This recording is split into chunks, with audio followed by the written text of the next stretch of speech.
Hi everybody, welcome to this new section of the channel which we're gonna call Trigger Warning.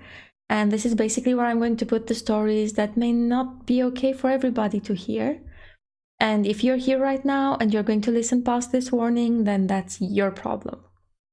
If you like it, as always, I think you should totally subscribe and listen to the other stuff that we have on here. And yeah, let's kick it off with this really cool story by my friend Mr. Perry Wolfecastle. And we can also give a bit of editing credits here to his friend, Mr. Ian M. Broderick, whose story you heard 3 days ago, I think. And if you haven't heard it, you should go back in time right now and listen to it because it's really cool. Or not, you can always tell him you hate it, he won't mind.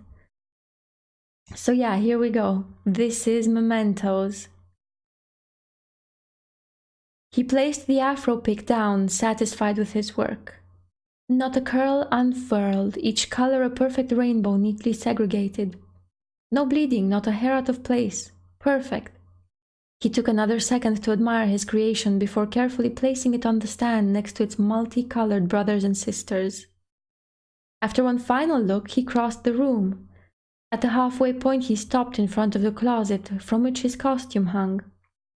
Today, he'd gone for the white satin with black trim. It was crisp and fresh. He'd taught himself to dry clean and did so in the basement. The chemical smell, clean and pure, still hung to the fabric. Pulling himself away from the closet, he headed for the dressing table where the real work would begin. He adjusted his recently starched and pressed Y fronts for comfort, the only item of clothing he wore, and then sat down, the leather of the wooden stool creaking slightly under his weight. He stared into the mirror ahead of him without seeing, trying not to see. He was nothing without his face. He pulled the case of grease paints towards him. It was time to begin his work. Hardecker's best of range #1 pure ivory. This would be the base. This was the color of the first. This was Jimi Henderson's color. He reached down and opened the top drawer of the dresser. From within it, among various other artifacts, he removed a small trainer. Black and red, new at the time. He had watched from the sidelines as Jimmy had first opened the gift, quickly discarding his old pair in favor of the new. He knew then and there he would have to have them. He began to apply the paint in generous strokes across his face with his left hand as he held his prize in the palm of the right. Eyes focused only on the applicator, watching it through the mirror, never taking in the whole face in case he made eye contact with the stranger. He raised the shoe to his mouth. He moved carefully, anxious of getting paint on it. He placed one of the laces between his lips and allowed himself to bask in his moment of triumph. He saw in his mind's eye the look of terror that faced him as the balloon inflated deeper into the boy's throat, blocking his airways. The boy was panicked, tried to bite down, but his grip had been too strong. Jimmy had loved his balloon animals. The dog had been his favorite. There is no more fitting place for a Jimmy than down a well.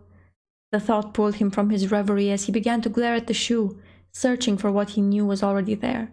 The scuff marks, a blemish on the heel, a bitter mistake he made as he tore it from the thing that was once Jimmy while it dangled over the well. Disgusted, he threw the shoe back into the drawer and hastily finished the task of applying his base. Calmer now, he decided it was time to paint his smile. The children always loved a big smile, and he'd make this a good one. Ottomer's Oils Company No. 14 Rouge seemingly jumped into his hand, such was the speed with which he grabbed it. Avoiding eye contact with the stranger, he painted. This was the color of Kate Murkrow.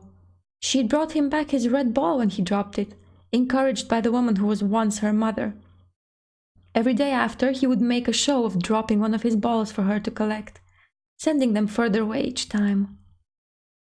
The items in his drawer were pushed aside as he looked for a ziplock. Once found, he removed and slowly opened it, then emptied the contents and grasped it firmly in his right hand. He moved it towards his face, avoiding the paint, and drew in a deep breath. He could smell the fear she'd released once she'd understood it was no longer a game. And she finally realized his hand was never going to leave her throat again. The stale urine of his prize did not seem imperfect to him. It was a work of art.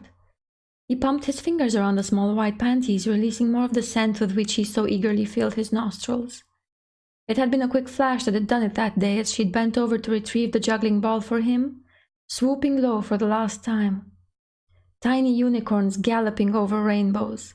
From the moment he saw them, he knew they would belong to him. His smile freshly painted, he used both hands to unbundle his prize. Silently he cursed the child's mother as a faded rainbow took his notice. But for one glorious moment, he eyed his perfect prize. Then, as they inevitably did, his nimble fingers found it. His error, his shame, the imperfection wrought by his own stupidity. Too eager, too high, too careless. Once the thing that had been Kate Murkrow had stopped twitching, all he could think of was his prize. He reached up its skirt and tore the panties down her legs. He should have been more careful. He had heard the elastic straining and ripping, but in the moment he did not care. Frenzy overtook him. He'd left her there lying in the woods, his prize now freed, shoved into their new Ziploc home with haste. He stuffed the panties with little care back into the bag. He wanted to throw the imperfect article into the trash, but automatically, as part of him knew he would, he returned the bag neatly to his drawer. A chance look at the wall opposite him gave him a glimpse of where his failure had happened, displayed in the black and white of newsprint. He knew it was stupidity to collect the articles, more so to cut them out and stick them on the wall. One visit at the wrong time and he would be caught, life over. He couldn't help it. This was his work. They were his art. This was his story. A look over his budding yet imperfect masterpiece re-energized him enough to resume the task of finishing his face. His smile was a wide grin beneath a wider red. Now, for the eyes, he drew wide arches from the lower eyelids over the hairless brows and back down. He selected Dr. Monte's Pastel Collection No. 35 Powdered Blue. This should have been the color of Francis Bateman. He'd eyed the young lad for weeks, learned his routine, tailored his act to the boy. Francis liked a bit of slapstick. He liked Francis's shiny rubber ball, carried with him everywhere on a piece of elastic tied to his wrist. It didn't take long for the sack that birthed him to take notice either. A party. Kids love a party. The breeders love him taking the burden of having to care for their own charges for a couple of hours, and he loved taking that burden forever.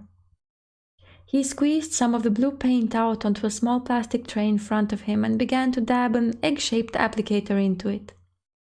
The eyes were always the hardest part. Though half gone, the stranger was still there waiting for him. To keep himself distracted, he searched the drawer for his latest prize, wrapped in a silk handkerchief. He had gone to the party for Francis. There was even a plan. Perfection would be his at last. Then Travis Nieberg happened. Every time the creators looked away, there he would be, middle finger stuck in the air, pointed directly at him. He pretended to ignore it, but each time it infuriated him further. After the 7th time, he knew he wanted it. Francis and his ball were a non-entity now.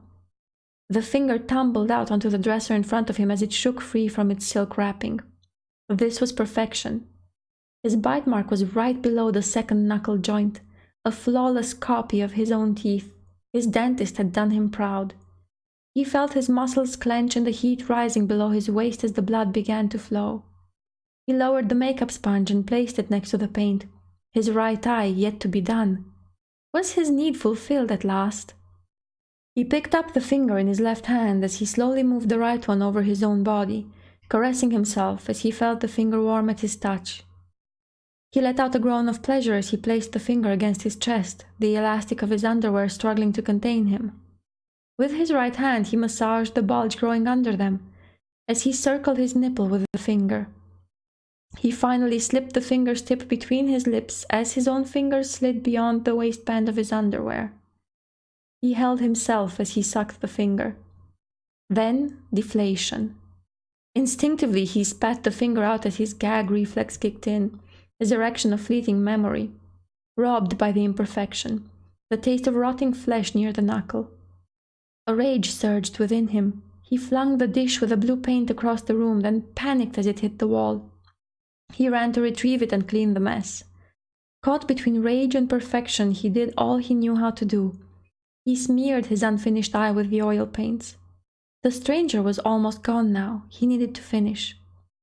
Pacing in front of the dresser, he grabbed paint tube after paint tube, throwing each down in turn. Madame Brickley's 22 Violet, Mary Hopkins, Teddy Bear, blood-stained.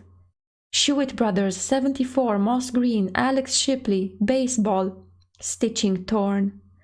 Mrs. Mulligan's Pink Surprise, Lorna McBride, Barbie doll, leg missing.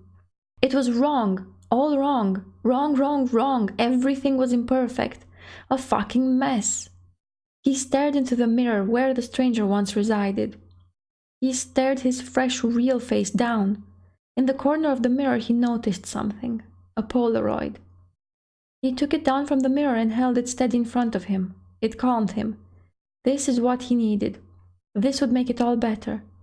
The second drawer down was where he kept his new, never-before-touched paints. He needed them now. Just one more of them. Just one more. Dr. Miriam's Best Buy number 37 sunflower yellow. For the dimples, for perfection. This will be the last one, he promised himself, as he stroked the yellow ribbon in the Polaroid. She will be perfect. This will be the color of Lacey Banks. The final color.